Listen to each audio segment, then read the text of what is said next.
Okay, let's explain the Senior Moments game, board game. This is how it's laid out. Each piece is put in a start place, like this. Senior Moment cards, and a bunch of keys in the key place. And the object of the game to advance on the game board using the power of your memory to find your lost keys and eventually pass the ultimate memory test. Equipment. The cards, the keys, the die.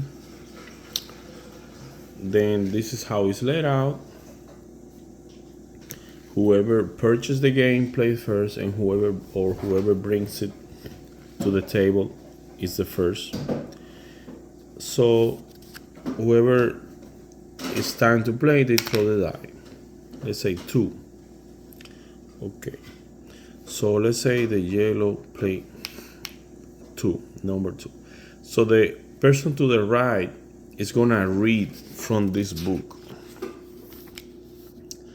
One of those lists. There are a lot of lists. Some are easy, some are long and hard. So they read it, for example, remember the following countries: Uruguay, Kenya, Canada, England, and Monaco.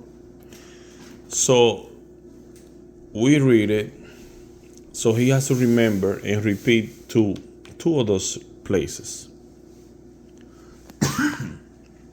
Uruguay and Kenya.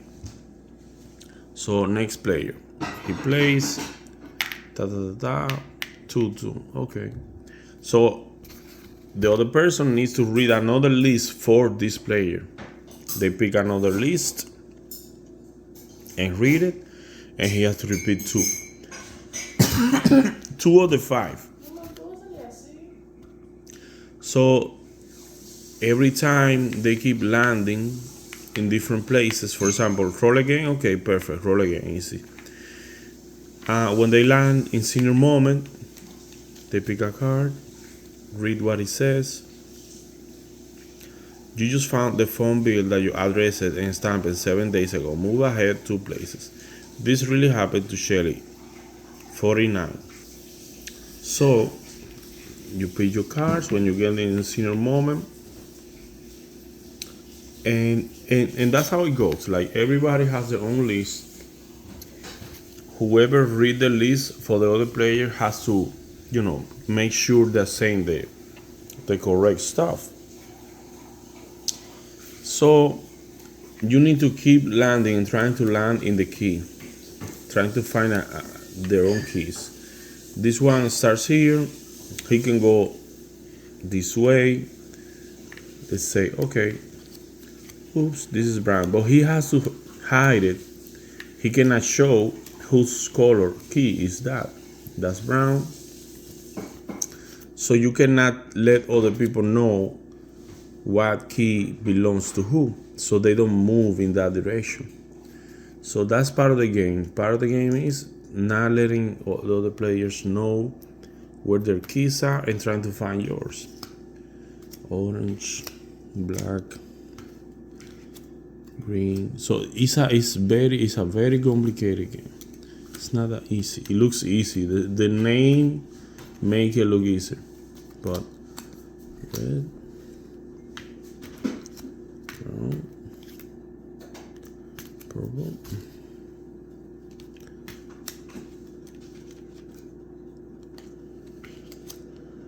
There's another purple. So there seems to be an error here because there are 2 purples.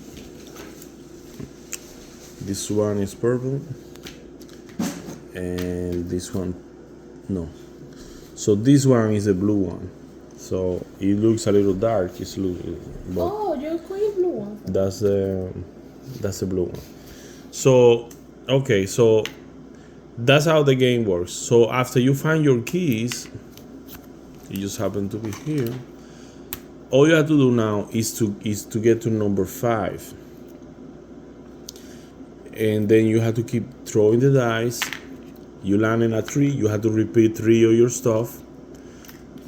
And the thing is, you cannot go from here to 5 for if you're going to the wing. Let's say, for example, you're playing, you throw the dice, you get a 2, 1, 2, you land here, and you still don't have your keys, so you're still not winning. So let's say you have your keys now. You cannot go to the wing from this. You see these arrows? You can only go to the winning area after you have your keys through one of these lines. So you cannot go do this. You have to go somewhere else. Keep throwing the dice until you land here. Let's say you go here, and now you got a 3, 1, 2, 3. Okay, that's good. So the arrows, you can only get here to the winning area with the keys after you have through these lines. So after you get here, you have to remember your 5 stuff, your list. And trust me, it's not easy, because you've been hearing the list of everybody. You might be repeating 3 or 2 of your stuff, but when you get there, you need to say your 5 words. Sometimes it's longer. For example, this is COD, PMS, UPS, QVC, RPM. This is not easy to remember, but some other lists are hard. For example, this one, the Tidy Bowl Man, the Man from Uncle, the Elephant Man, the Man in the Moon, the Man of La Mancha. So, some lists are harder, etc., etc. So there's a lot of lists here in the book. The other people can choose to give it to you. So that's how it goes.